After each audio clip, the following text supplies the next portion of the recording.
오늘은 미국 상원사법위원회에서 소위 가장 덜 위험한 사법부 지방법원 판사대 도널드 트럼프라는 제목으로 열린 2025년 6월 4일 청문회 영상을 가져와 봤는데요. 전문가 증인은 3명입니다.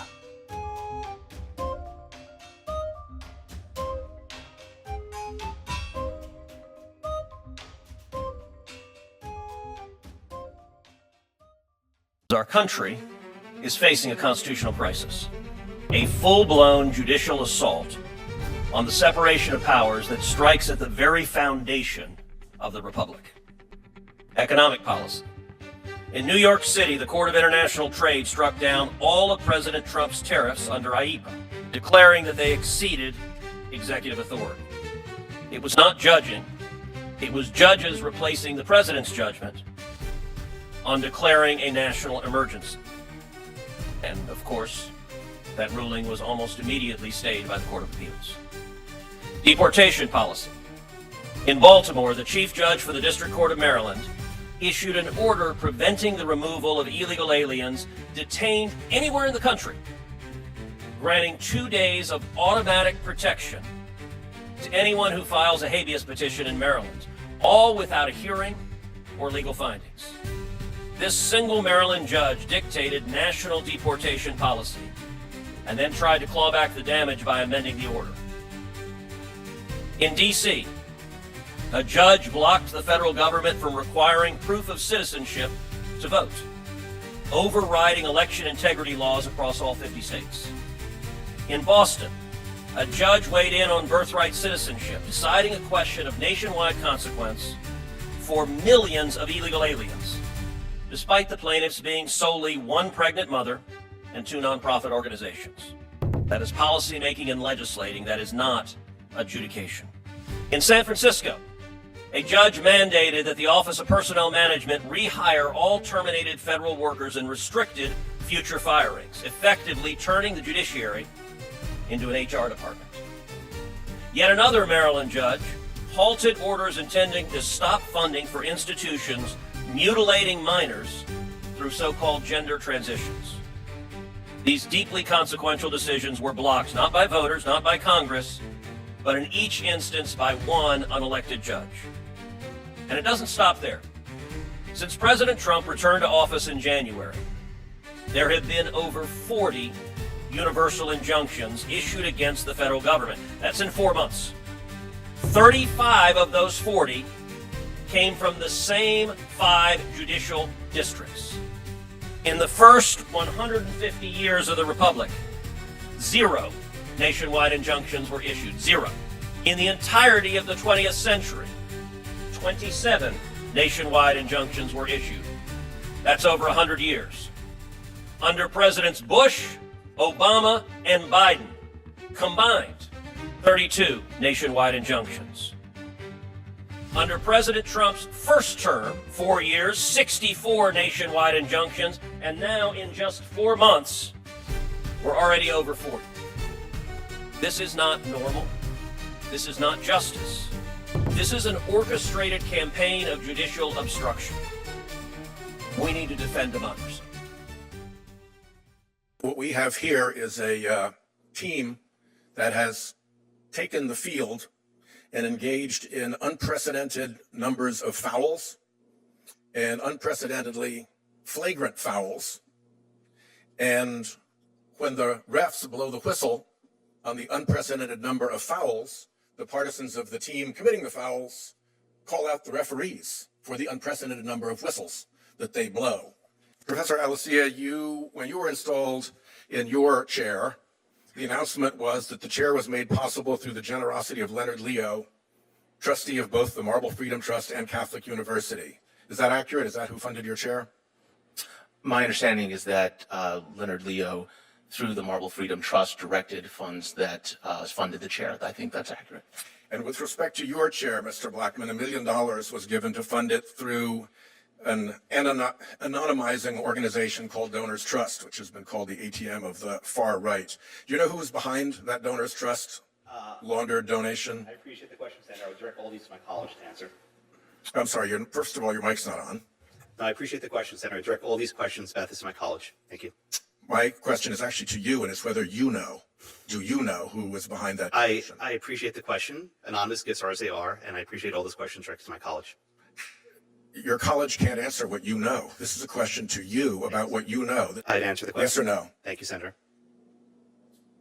You can't say this. Do you realize that if you were an expert witness in a judicial proceeding, I'd be entitled to know who was funding you because it goes to bias and conflict, correct? Fair enough, Senator. I'm right about that. You'll Right, agree. we were invited to testify about nationwide injunction and the like. There's nothing I was prepared to testify about, so that's my answer for today.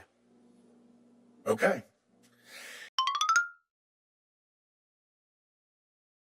I would note that Senator Whitehouse asked two of the three witnesses about private donations given to their respective law schools, but somehow omitted Professor Shaw.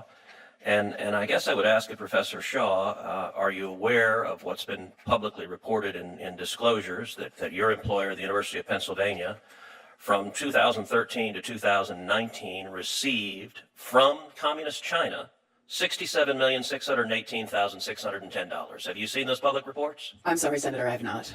Well, they are publicly reported, and $67 million from Communist China. If we're going to just clarify the record, let's clarify the record across the board.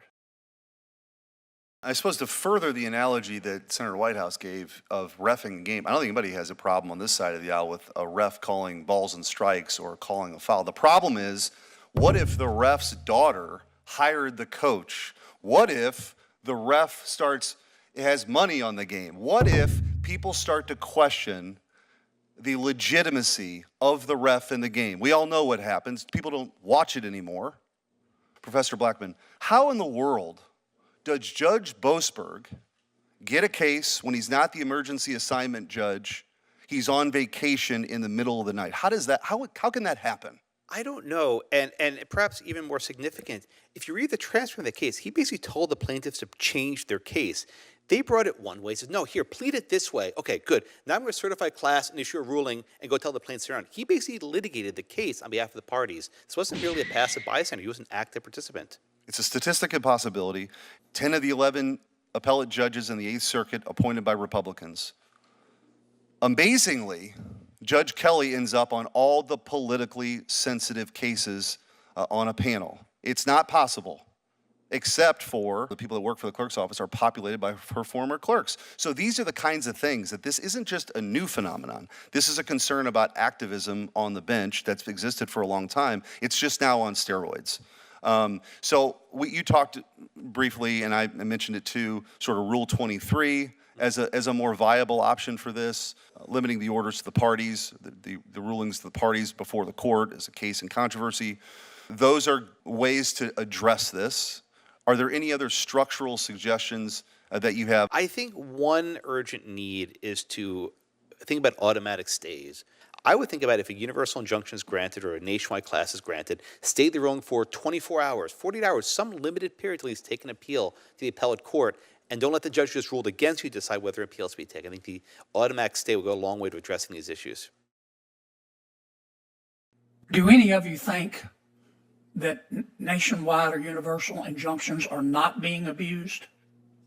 I'm not sure what the time horizon of the question is. I don't think that there could be good faith disagreements about the correctness of some of them, but I have not seen in the last 4 months Professor, you're abuse. smart, No. I've read your stuff and I've read your writings. I don't want to get bogged down with this, but I have little respect for your opinion because I've read your stuff.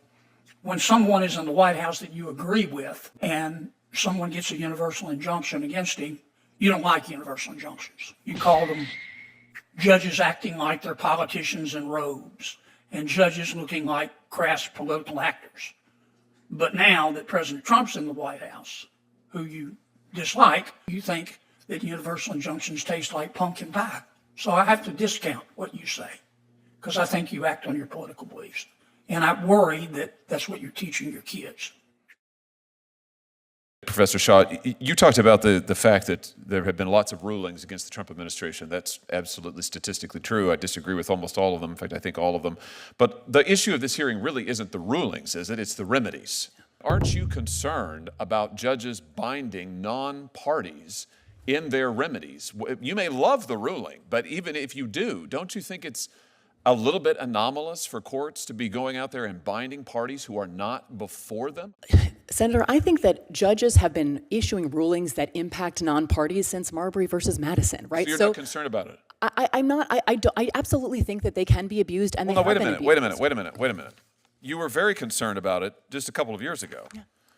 You said in response to a nationwide injunction on the Biden FDA's mifepristone rules, and I quote, "This injunction's a travesty for principles of democracy, notions of judicial impartiality, and the rule of law."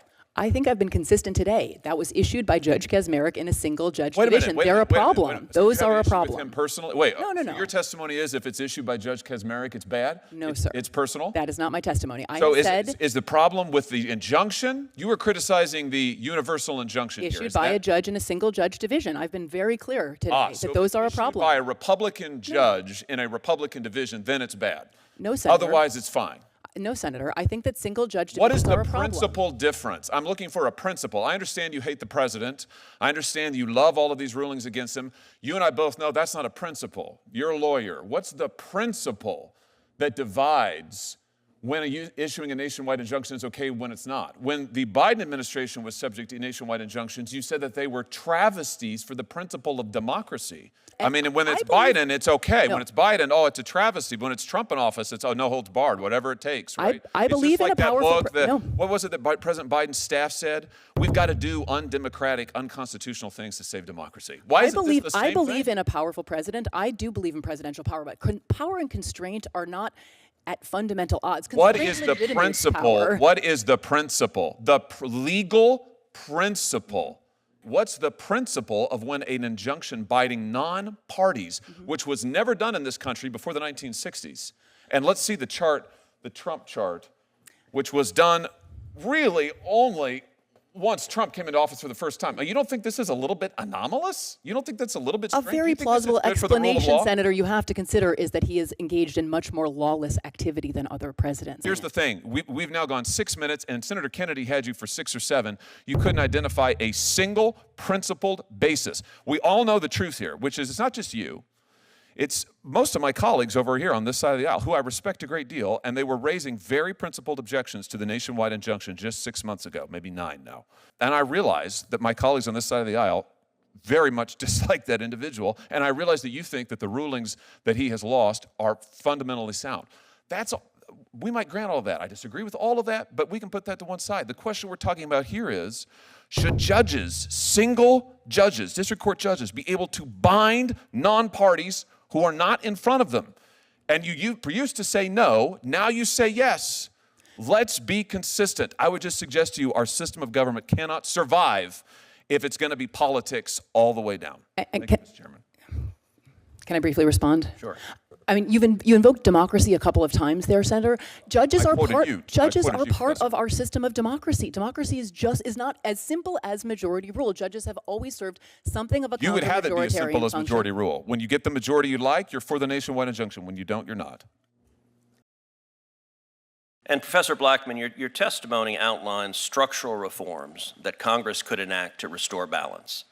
Can you explain how requiring a 3-judge panel drawn from both district and circuit judges would deter judicial overreach and restore legitimacy to preliminary relief? The benefit of the 3-judge panel is you have diverse voices. A single judge acting by himself or herself can often be like a god. There's no limitation of what they can do. But the benefit is if you have 2 circuit and 1 district, you're basically bypassing this next layer of review. Have the initial panel, 3 judges, and have mandatory review by the Supreme Court. When we hear our Democrat colleagues talking about this as simply enforcing the law, why do they keep going to the same handful of radical judges in bright blue districts? And why will every Democrat on this panel oppose any effort to require a 3-judge panel for a nationwide injunction? And the answer is they know fully well that a fair panel would reject the vast majority of these claims. And at the end of the day, I think too many Democrat members of this body want to frustrate the will of the voters who reelected President Trump and elected a Republican Senate and a Republican House, and they're perfectly happy for lone judges to impose their own policy preferences rather than respect the democratic will of the voters.